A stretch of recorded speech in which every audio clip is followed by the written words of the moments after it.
Lyft shares riding high following better than expected guidance and third quarter revenue. The ride sharing company lifting its full year outlook as both driver hours and active riders reach all-time highs. And joining us now is Lyft CEO David Richard. David, always great to see you and have you on the show.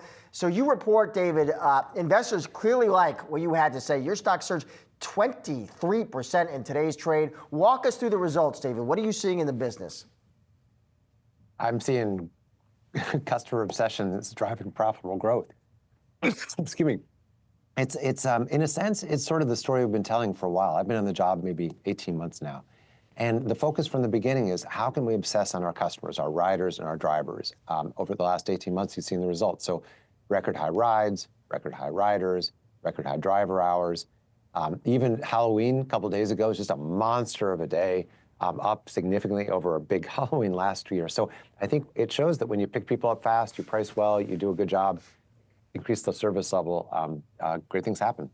David, I'm really intrigued by the growth in people commuting via Lyft because of some of the new initiatives you've introduced here. So you saw that people were seeing this price lock feature that was really feeding into that. What proportion of the riders now are commuting? And how much do you expect that particular aspect to grow?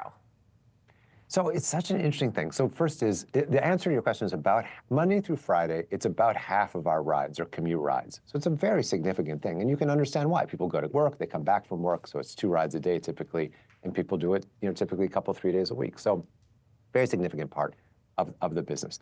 What do? We introduced a product called Price Lock.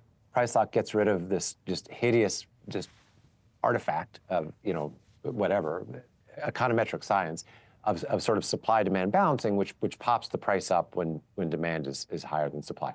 You can't get rid of it completely, but as I said last quarter, we've opened up a can of whoop-ass on it. We're really trying to drive it down. We've driven it down about 40%, super significant, so you shouldn't get anything like those big price variations that you've gotten in the past.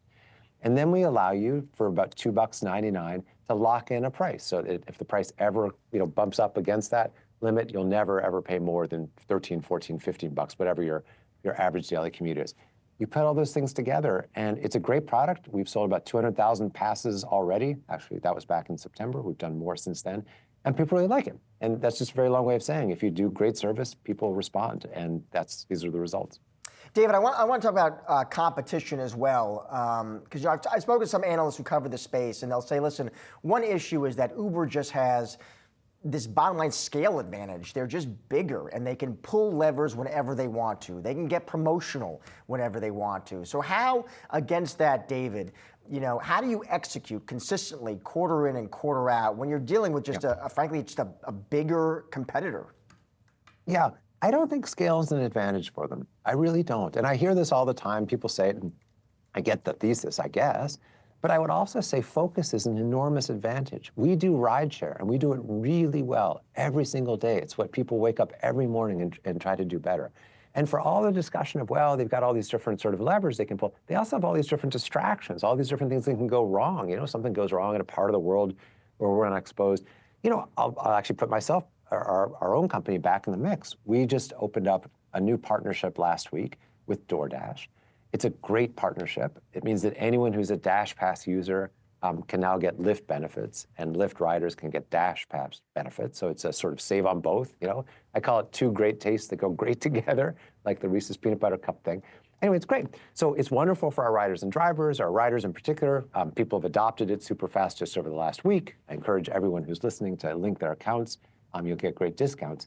But it's probably not something that the other guys were thinking about. They probably thought they had a pretty clear line with their loyalty product without having to deal with this. So my point is just that I think focus and excellence really pays back. And I think we have plenty of scale at 2 million rides a year, 800 million rides a year. Gosh, we've got plenty of scale to buy in bulk, give great service, give great discounts when needed, and so forth. I don't see it as a disadvantage at all. David, speaking of partnerships, let's also talk about autonomy, right? Autonomous vehicles, because you guys also separately had announced a new partnership here. Give us the details and, again, sort of what you expect it to do for the business and how quickly. Sure. So it was actually 3 partnerships, and I'll touch on at least one, maybe the other 2 if we have time. The first thing I should say is autonomous vehicles are coming. And if you're here in San Francisco, you see them all over the place. You see some in Texas and some in Phoenix and other parts of the country as well. It's definitely happening. It's a safe experience. They know the rules of the law. They follow the rules. They don't text. So all these things. So it's going to be a good experience. Now, it's very expensive for the manufacturers. Very, very expensive. So they're all trying to figure out who can we partner with that's going to increase asset utilization, right? Like take these very expensive cars and put them out on the road, as quickly as they can, so that they can start making money on it. Now, what's one of the deals we just signed? We just signed a deal with a company called Mobileye. Maybe people know about them, maybe they don't, but they've been a company that's been doing autonomous technology for years and years and years.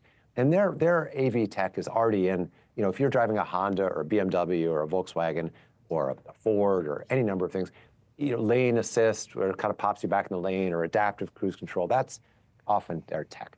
That's called level 2. Level 4 is full self-driving.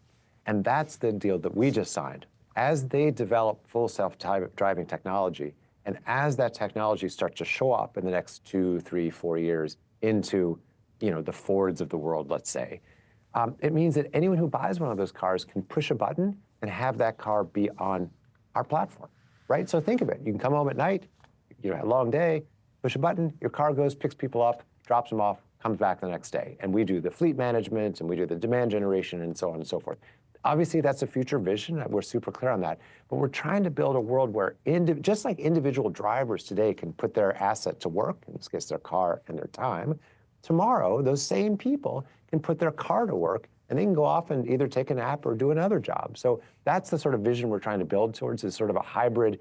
You've got drivers, you have robots, and hopefully everyone is economically doing well, and riders are getting a great experience. Look forward to seeing it all play out, David, and to have a car without a driver come pick me up, even here in New York. Appreciate it. For sure. Well, you can still take our bikes too, Julie. I know you're a biker sometimes. I'll tell you my secret one about bikes when we're off camera sometime. Thanks a lot, David. That sounds good. All right, good to see both of you guys, as always. You too. Take care.